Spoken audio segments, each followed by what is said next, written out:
Hello, everyone. Thank you so much for being here. Let's just give it a few more seconds so people can get settled. All right. Looks like we have a pretty good turnout so far. Thanks for joining.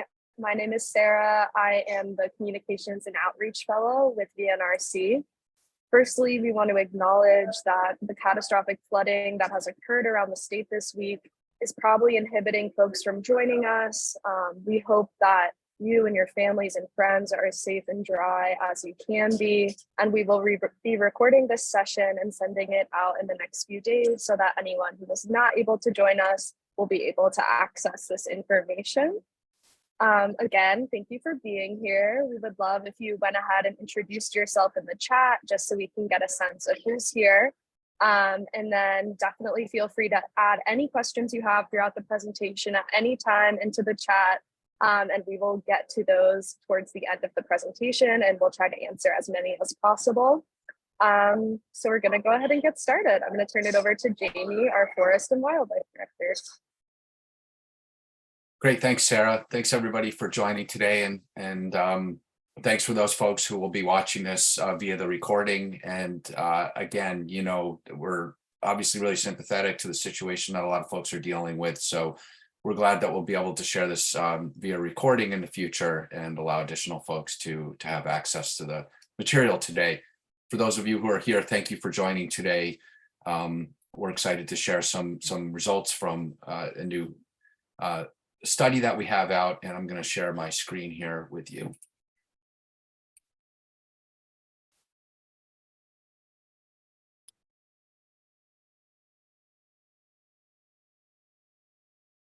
So I'm Jamie Fidel, I'm the Forest and Wildlife Program Director at VNRC, and we also have Mary Perchlick, who's our Ecological Restoration Associate, who's going to help me with today's presentation. So we're here to talk about parcelization trends in Vermont. Parcelization is the breaking up of land into smaller and smaller parcels, and this happens through the subdivision process, which is a legal process as landowners further divide their land into smaller and smaller parcels. You know, so we're not here to say that subdivision is a good or bad thing. It's just something that naturally happens over time.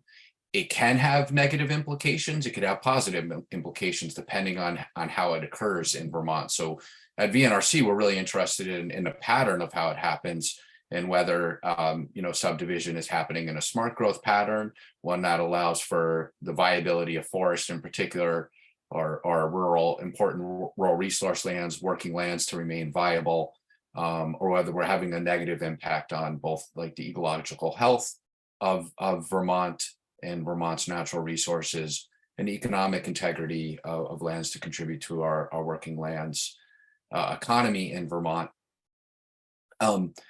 And so over time, as there is subdivision, it can lead to less viable tracts, both from an ecological function or one as far as the economic viability for forestry and other natural resource uses in Vermont.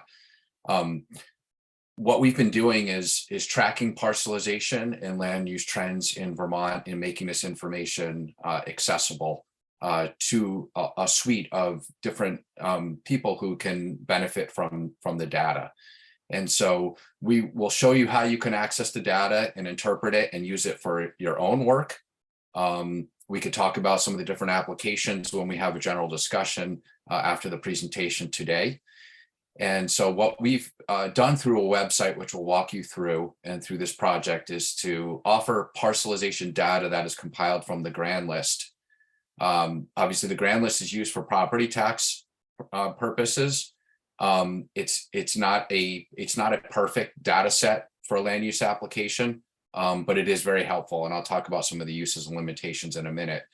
This parcelization project also compiles data that's available through the current use program or the use value appraisal program in Vermont. We offer maps that show change at a spatial scale in Vermont, both and at a couple of different levels, from the town, county, regional planning commission, and statewide level.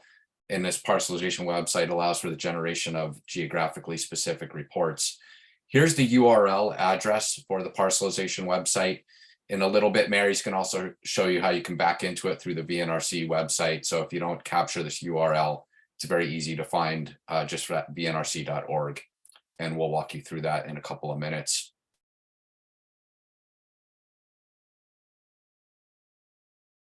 So this is the fourth phase of this project. We have a number of reports that are available and all published at the parcelization website. We started this work by publishing a report back in 2010 that looked at parcelization trends from 2003 to 2009. We published a report on the trends that we were seeing.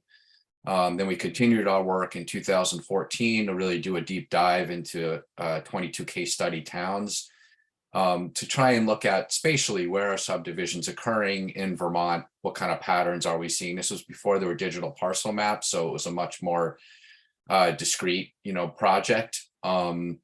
But then in 2018, we really comprehensively updated the data to look at time period of 2004 to 2016. And now today we're sharing research from yet another update, and the data time period that we've looked at is 2005 to 2020.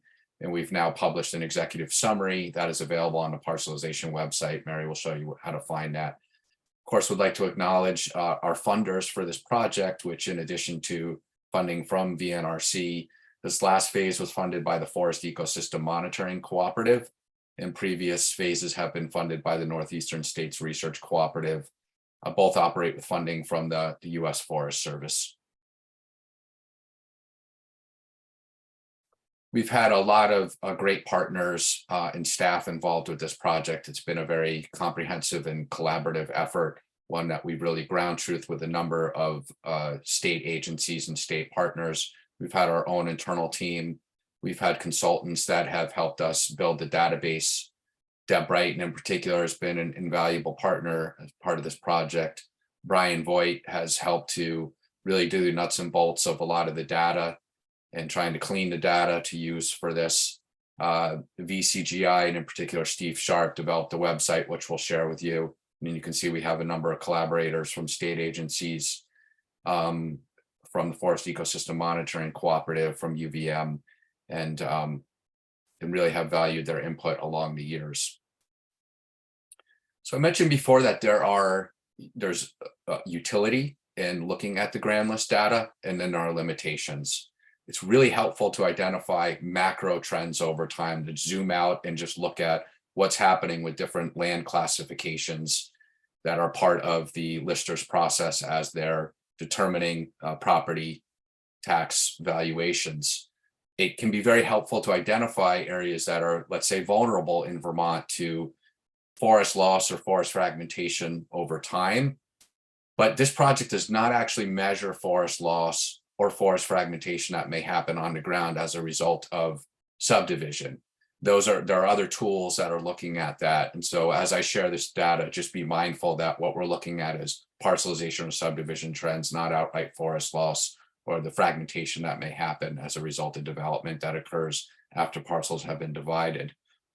This data is really helpful to inform municipal and regional planning. It's really helpful to inform conservation planning, natural resource management considerations, target technical assistance, general outreach to landowners. It's not really helpful to estimate the land value of particular parcels or to look at a specific attributes of a parcel. It's to zoom out and look at the macro trends. So just wanted to go over the glossary of terms very quickly. We provide more detailed definitions in our phase three report, which is published at the parcelization website.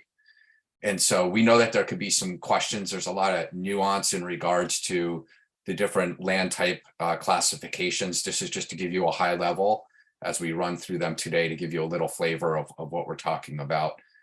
I do want to note that parcels in Vermont are defined as contiguous land in the same ownership within a single town. And so a parcel that crosses that's present in multiple towns would actually be considered multiple parcels. Okay, and so that's just one thing I want to share up front. The land type classifications that we're using are based on the definitions that are adopted from the Lister's Handbook, Listers and Assessors Handbook in Vermont. And then we aggregated some of those different classifications into some kind of buckets, if you will. So the residential category includes, a number of residential related categories. And so this includes, houses and dwellings, apartments. It can include seasonal properties.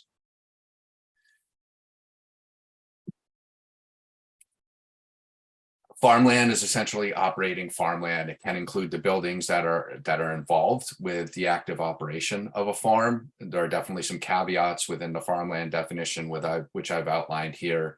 And some farmland, depending on its use, could also be included in a miscellaneous category, which would show up as other in this study. Woodland is essentially the category for undeveloped forest land that's mostly wooded. It could have a small camp on it. And so this is really the category that we look at for undeveloped forest land in Vermont. And then the other category is an aggregate category to look at a number of different miscellaneous classifications, including utility, general open land that's not agricultural forest land, and some other classifications. So if you have any technical questions about the definitions, we can certainly help answer those offline. So getting into the macro trends. So, there's definitely some positive news in the trends that we see, and then there are some trends that do register concern. I think generally one of the positive, take-home messages is there's still a lot of land in Vermont that's represented in large parcels. We're really fortunate in Vermont. I think it's one of the reasons that we really appreciate living here or doing work here, is that we do have a landscape that is still represented in a lot of large parcels. 70% of the privately owned acreage in Vermont is represented in parcels that are over 50 acres in size. We looked at 50 acres as just it is an arbitrary sort of delineation, but this is what we consider to be maybe a larger parcel, parcels over 50 acres. There's certainly, it's easier to hold on to the ecological functions and the economic, viability of a parcel to, let's say, contribute to the working lands economy. If it's represented in a larger acreage, certainly smaller parcels obviously contribute too. So as we talk about large parcels or small parcels, this is sort of an arbitrary delineation. So here we see what's happening at sort of the macro scale with the trends. What we're seeing is that the residential category and the other category are rising or increasing, and we're seeing a decrease in both farmland and woodland classifications in Vermont. I'm going to share a little bit more detail about what's potentially contributing to some of the woodland decrease in a minute, but woodland in particular is seeing the fastest decline out of the categories. And so that's something that we do register in our executive summary, and will be interesting to talk about when we get into the discussion today. Here are some of the numbers for you. This is all outlined in the executive summary, so don't feel like you have to, jot this all down here, but you can see the percentage changes. So one thing I would like to share is that in regards to the decrease in woodland, some of this is attributed to land that's actually being conserved and moving into public ownership. So a landowner donates their land, let's say, to a wildlife management area at the state level, or maybe there's an acquisition by the Green Mountain National Forest of a parcel that was privately owned. That would no longer be showing up in the grand list as woodland. The last time we comprehensively tried to provide an estimate back in 2016, we thought maybe 12 to 15% of the woodland decrease was associated with that actual positive trend as far as land, forest being maintained as forests. It's really hard for us through this project to tell because we don't have the access in the grand list to know when there's been that change. We'd have to actually consult with all the different conservation partners in the state that are working on those kinds of projects. So just know that there is a percentage of the woodland that does relate to that. But by and large, the trend is that, and what we're seeing is a fairly strong correlation to, the amount of acreage in woodland that's decreasing, and then an uptick in the residential category. And so we can't obviously say that woodland, moved into the residential category. It may have gone into the other category, but there's a strong likelihood that a lot of the actual decrease in woodland are parcels that now have a dwelling or a house associated on that property. and the listers are now calling it residential. This does not mean that the forest land is gone on that property. It does mean that there is likely a house or a dwelling or a residential infrastructure on that property. It does mean that maybe there was some forest fragmentation that occurred on that property, depending on how the development occurred. It does mean that there may have been some forest loss, but it does not mean that in the residential category, there's not woodland associated with the property. There's a lot of woods associated with residential properties. It's just that's how, for tax collection, property tax collection purposes, it's being defined. So that's a little bit more just to share about the, what's going on here. Still, what we're seeing is this macro trend of woodlands decreasing at a fairly fast clip and being replaced with a residential classification. So then looking at the county, what's happening at the county level, and all this information, again, is available on the parcelization website for you to explore, is that we are seeing, significant reductions in some counties. And again, some of that may be due to a conservation project, but probably, also a lot of change to the residential classification. So Windsor County saw a 37% decrease over this time period. Addison County, close to a 37% decrease. Orleans County, about 31.5% decrease. In Caledonia County, close to 31% reduction. So these are just some noticeable trends that we're seeing at the countywide level as far as the decrease that's occurring really across the board in woodland parcels. And I should say that based on the funding source of this project, we really did take a close look at forest land, and or woodland, and we're focusing on a lot of the trends related to woodland here. But this project obviously is useful to look at other applications, including what's happening with the residential category and what's happening to farmland, for example. So again, we did look at what's happening with larger parcels, and a similar trend here where we're seeing a very similar decrease in woodland. So for parcels that are over 50 acres in size, it was a 18.2% reduction. Again, some of this was land going into public ownership, but general similar trend. At the county level, almost all counties experienced the decline in the amount of acreage and parcels over 50 acres. For example, Addison County saw an 8.3% reduction, and Grand Isle County saw a 7.6% reduction.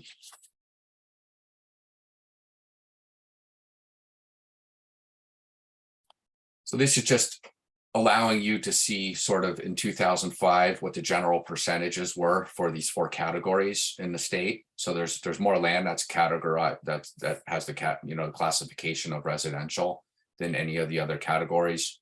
And you can see where we're at now in 2020 as we look at these general categories and the percentages that are represented in these different classifications in the state.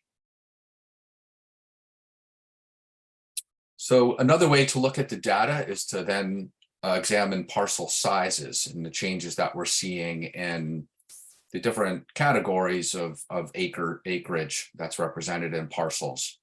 So again, the good news is we have a lot of acreage in Vermont that's represented still in larger parcels. That is starting to decline, and we're able to quantify that here. But this just shows you visually that we have a lot of acreage that's still or a lot of parcels, a lot of acreage in parcels that are of a larger size. This would be, or this helps us to understand parcel count, right? So if we look at the overall volume of parcels that we have in Vermont, the overwhelming majority are small parcels. Okay, so this is not acreage, this is just parcel count. And so we see that we have a lot of small parcels making up the bulk of the volume, even though the bulk of the acreage is in larger parcels. So hopefully that makes sense to you. It's just a different way of looking at the data. We also looked at the percentage change, right? So which acreage categories are showing the highest level of change. And it's really interesting to see that 2.5 acres or 5 to 10 acres is where we're seeing a really large uptick, and we think that may be related to some of the zoning districts that we have in Vermont. A lot of our subdivision activity is happening in what we would consider to be sort of these general catch-all categories of rural residential zoning district or agriculture residential district. And there may be minimum lot sizes that are driving, the growth in the 2.55 to 10 acre category versus the 0 to 2. Really interesting to look at this data as we think about the larger housing conversations that are happening in Vermont and efforts in the Vermont legislature to really try and incentivize or allow for even more density in Vermont with smaller parcels. So we also were able to look at where have there been increases in dwellings, where are there new homes now associated with parcels in Vermont, which is really helpful to inform our overall conversation on housing and housing prices that we have in Vermont. It's really interesting because we obviously do have a lot of challenges and needs with housing in Vermont. We've had a general narrative or understanding in Vermont that our population growth has been happening at a very low pace in Vermont. That's changed over the last couple of years based on COVID migration and climate migration. So we do have a bit of a higher rate of population growth. That doesn't mean though that we don't have subdivision activity happening and infrastructure or houses being built on parcels, whether they're for primary residences or seasonal or secondary homes. So through this study, we were able to quantify that we had over 19,500 parcels now have new dwellings associated on them, and we can see where the parcels sizes that are accommodating those new dwellings in Vermont.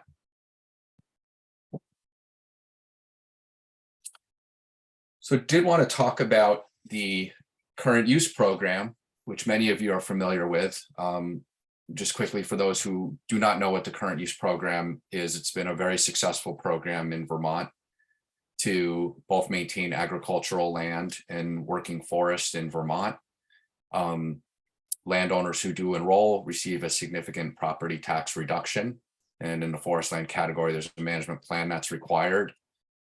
What we were able to quantify here is that the current use program is playing a valuable role in maintaining forests as forests, or maintaining the status of woodland undeveloped forest land parcels. And so, for example, of the woodland in parcels over 50 acres, 71% of the acres and parcels that were enrolled in the UVA program remained in the woodland program after, looking at this study period. By contrast, only 60% of woodland acres and parcels that were not enrolled in UVA remained in the woodland category. So we can see that for those parcels that are enrolled in the program, it's doing a better job at bolstering the long-term viability of those parcels remaining as woodland, which we would expect and hope would happen through the UVA program. But this is just a way of documenting the utility of the program and maintaining undeveloped forest land. It's interesting that if we looked at all of the available parcels in Vermont that could be enrolled in the program, but that were not, only 54% of those remained in the woodland category.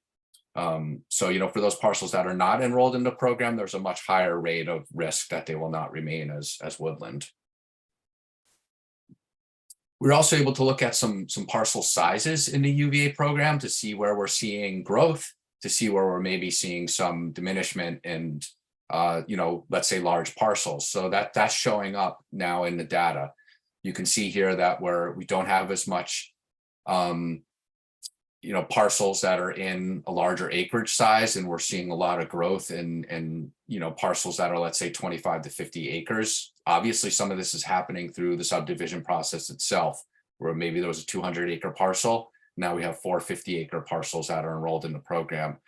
So obviously, for those of you who are here that are involved in the administration of the program, this is nothing new. We know that we've had administrative strains in the program due to growth and smaller parcel sizes. This is just a way of sort of tracking it and quantifying it in different categories.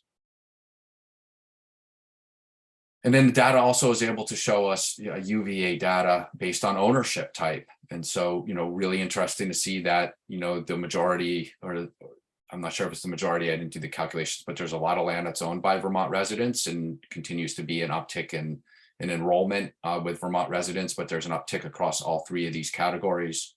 It'd be interesting over the last, couple of years with a lot of the COVID or climate migration to see, in particular, if these trends have changed at all. But anyway, this is the data from 2005 to 2020. And again, you can examine this, and we're going to show you how to examine this in the parcelization website. I did very briefly want to share that as part of this phase of the project, we work with Deb Brighton to do a case study on the utility of actually using the property transfer tax return data as another way to look at subdivision trends in Vermont. And Deb's hunch was that it may be a much better tool for us over time to use to try and do more spatial analysis at the individual parcel level to understand where are the subdivisions actually being located.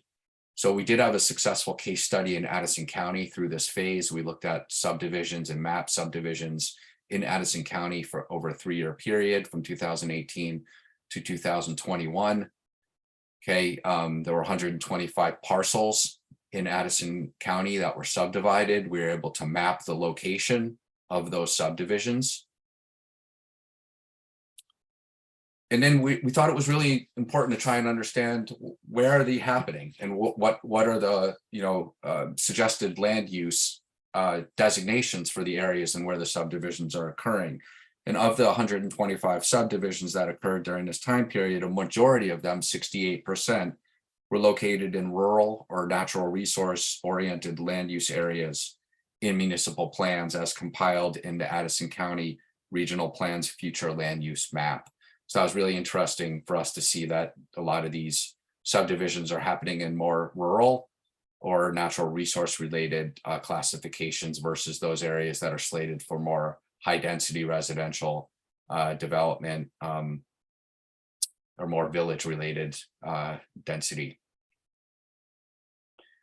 We also thought it was important, since this project really focused on forest land in particular, to try and understand, are the subdivisions occurring in intact forest blocks? So these are the forest blocks that are mapped by the Agency of Natural Resources. It was really interesting to us that 91% of the subdivisions actually intersected with a forest block. So that jumped out at us as a really noticeable percentage. And then I did want to share, actually, I don't have a map for this, but for those of you who are familiar with the work of the Agency of Natural Resources and mapping forest blocks or Vermont Conservation Design, there's different rankings for the forest blocks, different priority rankings. And so 43% of the subdivisions were located in the highest ranking priority blocks that we have in the state. So again, another high number as far as registering maybe some challenges that we're going to have over time in maintaining the integrity of forest blocks if this is the continued general trend in Vermont.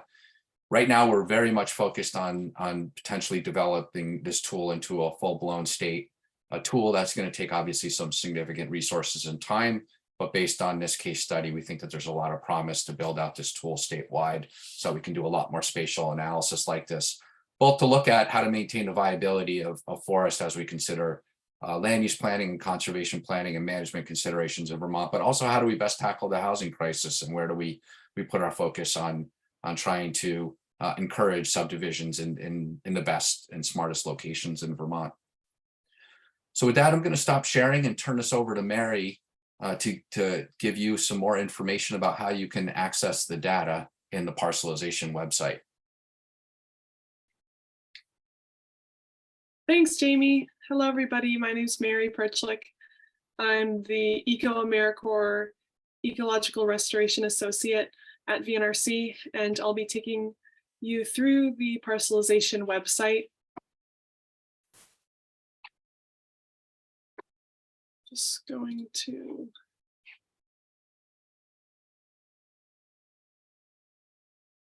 pull it up here.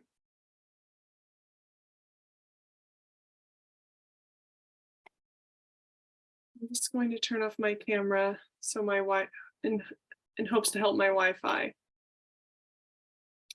So if you come to the VNRC website, this is our homepage, and you're going to come to Our Work and then select the Healthy Forest and Wildlife Program website, and then scroll down to the parcelization section, and then visit the Vermont Parcelization website.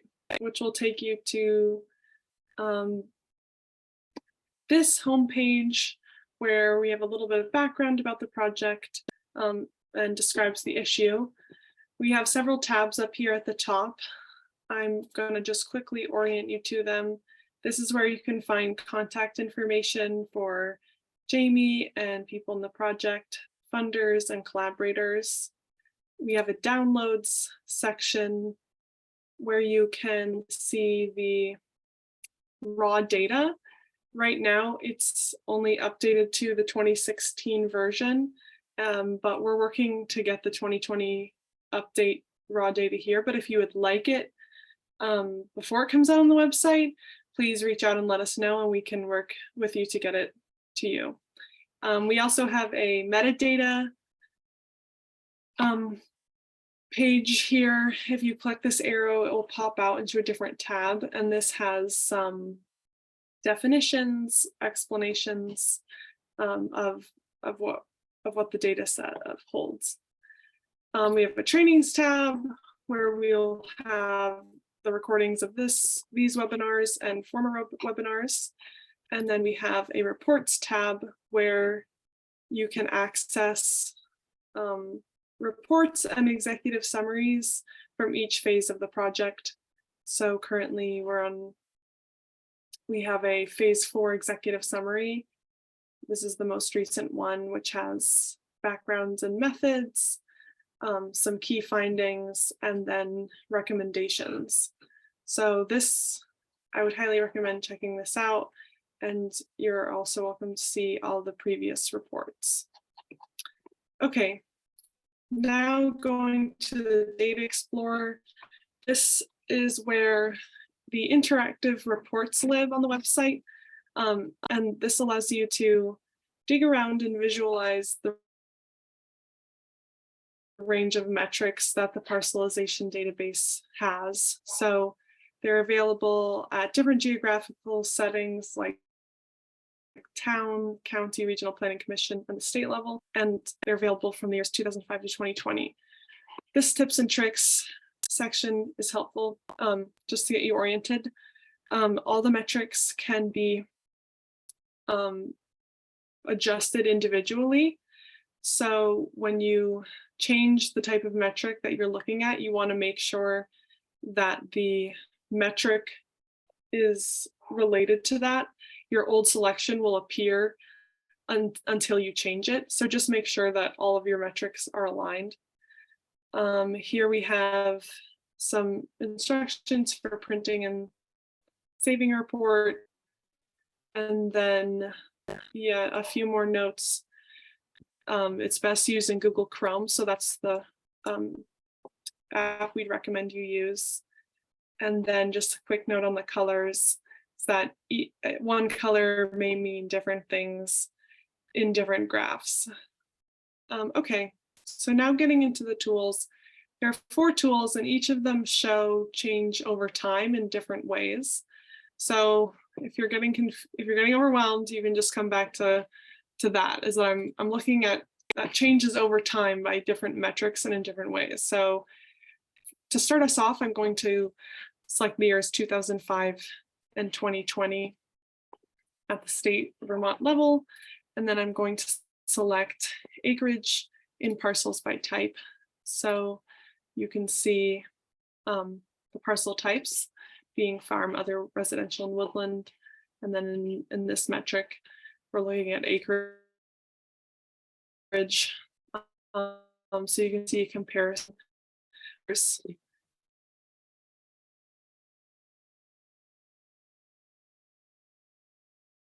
Also have with you know, percent of UVA by parcel size. This shows this sort of decrease in the larger parcel size and increase in smaller parcel size. So there's options to look at UVA and then some other metrics to do with parcel size here. Moving on to our second metric, this shows percent change over time. So I'm going to stick with these 2 years, go to the town level, parcel type, and then let's look at acreage and parcel residential. So here you're seeing a list of all the towns in Vermont alphabetically, a start value from 2005, an end value from 2020, and then the percentage change that that town experienced in the residential acreage. So the darker blue it is, the more of an increase, and the darker red it is, the more of a decrease. So that percentage difference gets transposed onto this map. So you could click on any given town to see it highlighted, and then click again to return to the full list. So yeah, these metrics are available for all the categories of parcel type and in total acreage, and also acreage larger than 50 acres. So then for our third graph, we have sort of a similar map, but it's represented in whole numbers instead of percents. So I'm going to take us to the county level, and we're going to stay at parcel type, acreage and parcels woodland. So here we have a list of the counties with from 2020, the total number of acres in the parcel type of woodland. And then we have them ranked from lowest to highest. And that ranking is put on this map here. So similarly, you can click the counties. And so if you want to see different years, you can go back in time. Just notice how the scale changes as you go back. And then finally, we have our line graph, which is an interesting way to compare geographies. I'm going to take us to the Regional Planning Commission level. We'll select all of them. We'll go to Use Value Appraisal Program. And then we'll start with percent of parcels in forest land, parcel size over 200 acres. And then you can see this sort of general downward trend. If you want to highlight a specific one, you can click it from the legend and it will be highlighted. And then we switch, let's say, to 25 to 50, we see this, upward trend. Similarly, another interesting thing we want to show you all was the ownership type. If we go to the county level, so here's this. This is now by county, and we're in the Vermont resident ownership type. So we can see here that the highest two are Windsor and looks like orange. And then we can see this in all the category types.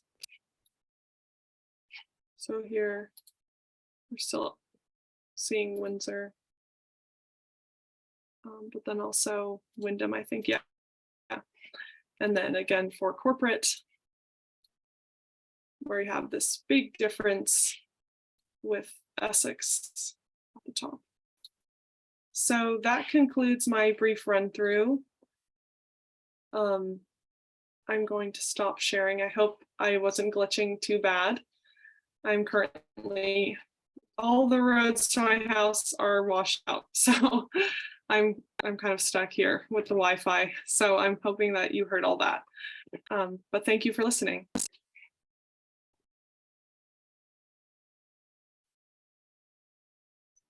Thanks, everyone. Thanks, Jamie and Mary. That was super great and helpful. We're a little short on questions, but we have a few that were asked prior to the webinar. So we'll go ahead and begin with the only question we have so far in the chat from Elizabeth. Elizabeth is wondering whether this data is with respect to towns that have zoning versus those that don't. Great question, Elizabeth. We have a great interest in trying to understand that. And I think that's why we're now looking at how do we best develop a tool that we can look at spatially where the parcels, the subdivided parcels are located, so we can overlay that then with towns that have zoning or don't have zoning. So we did not, that's a future tool, but if the question is just generally, did we look at this information that we've been sharing with you and compare it to towns, the towns that have zoning, which is about 80% of towns in Vermont versus those that don't?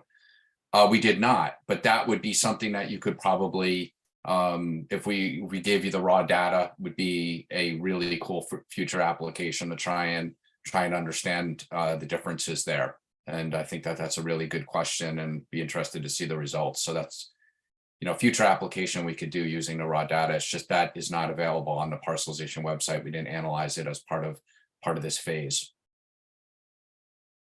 Thanks, Jamie. David is wondering whether the data reflects consolidation of tax parcels, which appears to also be occurring.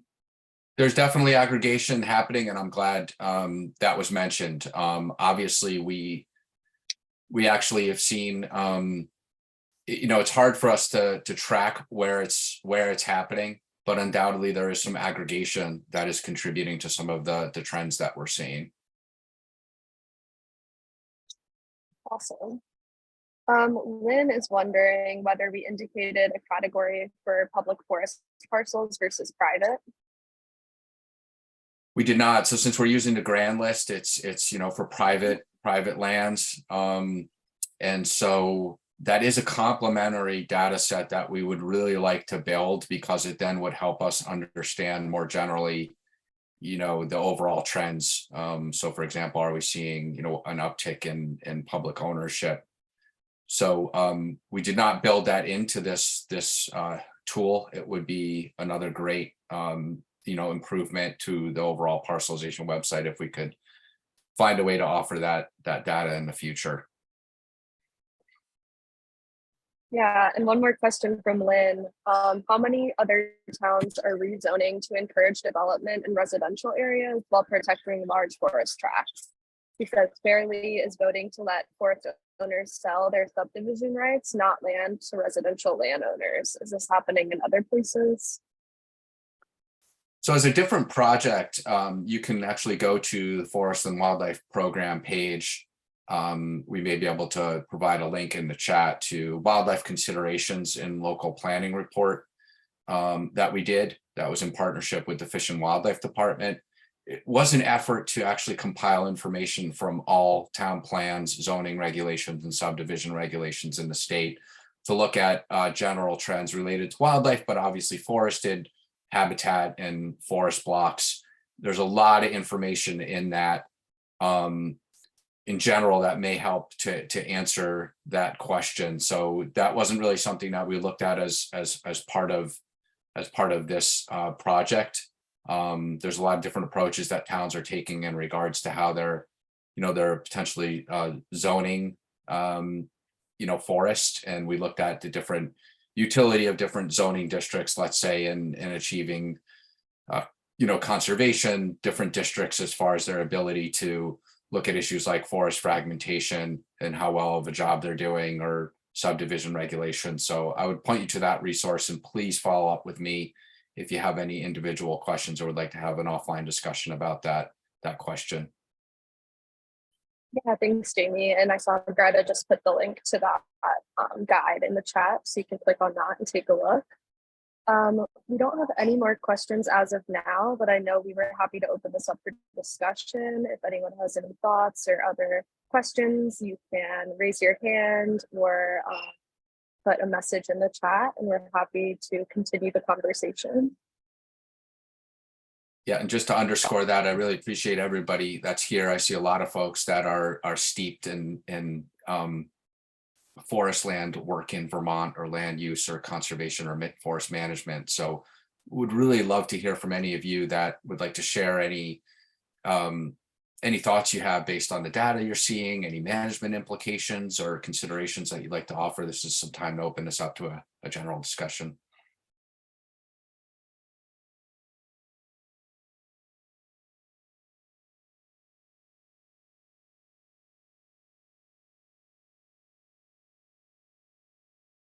Well, I guess maybe I'd pose a question and see if anybody would like to jump in. I'm, really intrigued looking at the use value appraisal data, that we have a lot of uptick in parcels that are in, let's say, the 25 to 50, acre size. And I'm wondering if that jives with the experience you're seeing on the ground. Are you working with a lot of clients, or are you seeing from an administrative perspective that is, where we're seeing a lot of the enrollment trends right now? Or are you are experiencing, different trends?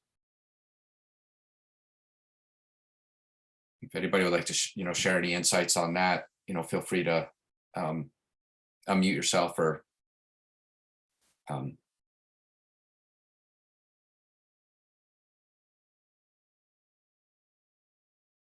Yeah, and I'm seeing from Nancy, may need time to digest this. There is a lot of data and a lot of statistics that we're throwing at you. Would definitely, suggest taking a look at the executive summary. That was our, best opportunity to provide you with kind of a concise overview. So you can kind of get it at the high level. Going into the parcelization website, you could spend hours in there teasing the data out at different levels and looking at the different trends in the town you live in versus the county you live in, or the regional planning commission. I guess I would take a couple minutes to maybe share some insights on how we think some of the data in the parcelization website could be useful. So let's say for those of you who do conservation work, land conservation work, you work for a land trust, you work for, you work at the local municipal level. Oftentimes, it's very competitive funding sources for land conservation programs, and there's a need to identify a certain challenge or a certain threat that you may be achieving through that conservation project. You can go in, and I've actually used a parcelization website to help some land trusts that have a conservation project in multiple towns. You can go in and click, 4 towns in the parcelization website and look at both, let's say, the rate of change from a residential, perspective. You can look at the rate of change and loss of decrease in the woodland category, just to provide some data to help you in your application for funding for a conservation project. For any of you who work at the local municipal planning level, there's a lot of information in there that can go into your town plan as background, as far as the trends that are happening in your town. For those of you who work in the current use program, you can actually go in and if you're interested in the trends in a town where you're doing work, or let's say you're a county forester and you'd like to look, more perhaps, the county information may be more helpful for you. You can actually, get some pretty quick information about what's happening at the county level. You can also do some comparisons, so you can see across the counties the differences in the change of enrollment in different parcel sizes. It may help you, should you have, extra time, any extra time, which I know is not easy to find these days, but to do some targeted outreach, it could help you sort of understand where would we prioritize some technical assistance in Vermont for those conservation groups or land management organizations, woodland organizations, for example, that do a lot of education and outreach. This tool could be really helpful to understand where do we see maybe the greatest rate of change as far as the woodland decrease. Is it happening in certain regions in Vermont, which may be where we need to focus a little bit more attention to letting landowners know the options that they have. Obviously subdivision is going to continue to happen over time in Vermont. It's a natural byproduct of just, what we see as changing land use patterns in Vermont. But, maybe there's, different efforts that we can employ in the state to pay attention to where the rates are maybe more concerning. Yeah, Jamie, that's super helpful. We just have a few questions coming in. Thinking about regional analysis, do we know if other New England states have comprehensive data on parcelization? So we did have a conversation about this several years ago with our partners in other states, and I think we're leading the way as far as trying to build tools to really examine it at this level. As part of this project, I'm actually going to share the results of this with other states. I've also had conversations with the Forest Service, and it seems like the greatest promise in actually trying to understand what's happening from a regional perspective, or looking, state by state, what's happening, is there are some, the data, parcel data is available for purchase from different companies. And I've been told that that's actually, we haven't gotten access to that to build, let's say, a regional tool. But that would be one way, to actually look at the parcel data from a regional perspective.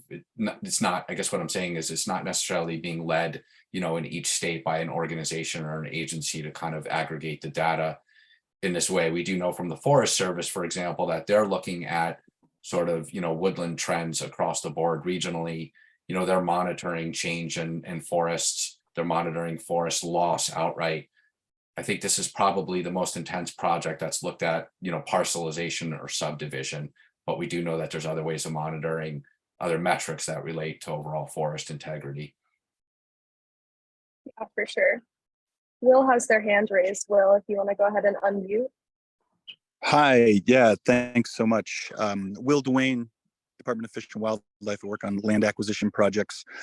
I'm on mobile. Jamie, I had meant to find my raise hand button about 10 minutes ago, but just wanted to respond to your first question and then echo what you said at the end there. I think this is going to be a fantastic tool to add to our toolkit, especially in my program as we pursue parcels potentially to add to public land, along with the A&R Atlas and BioFinder. I anticipate using this as soon as I get back to the office tomorrow. So thanks so much for putting it together and sharing. Very cool. Thanks, Will. Appreciate you being here.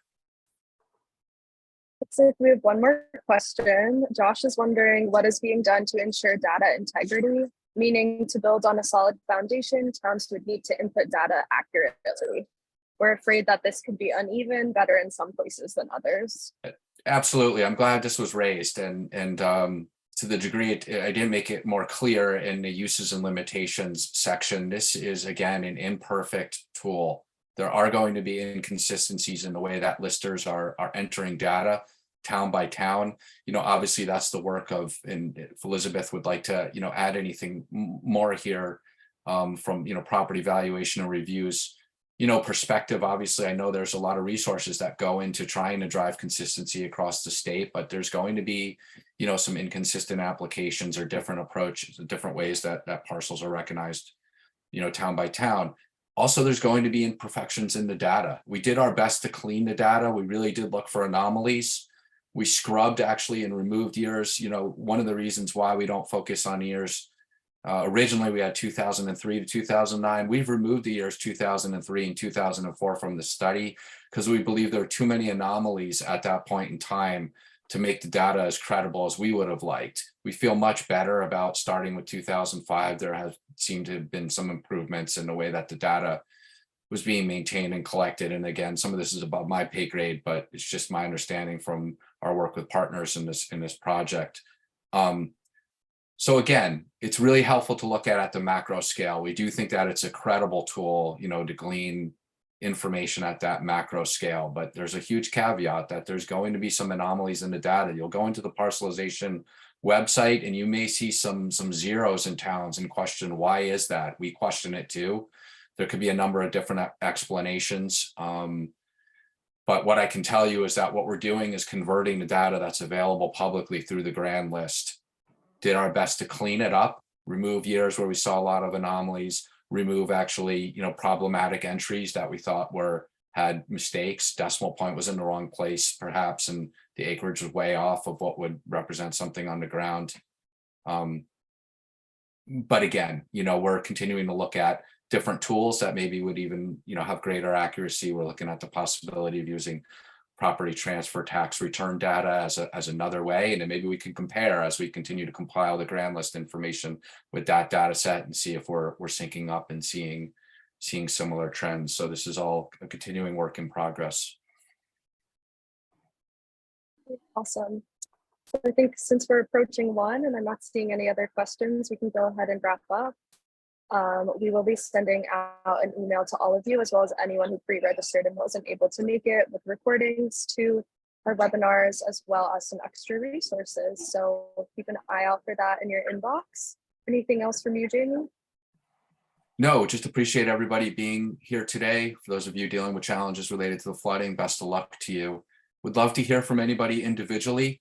If you have any thoughts or any questions, we're available to help you, work through the parcelization website and use it. If you have any questions about what we've presented in the executive summary, if you have any suggestions on ways to improve the way that we're interpreting the data or any insights that you have, this is obviously a topic that we think is really important for conversation in Vermont, and would love to hear your insights. So thank you very much for being here today.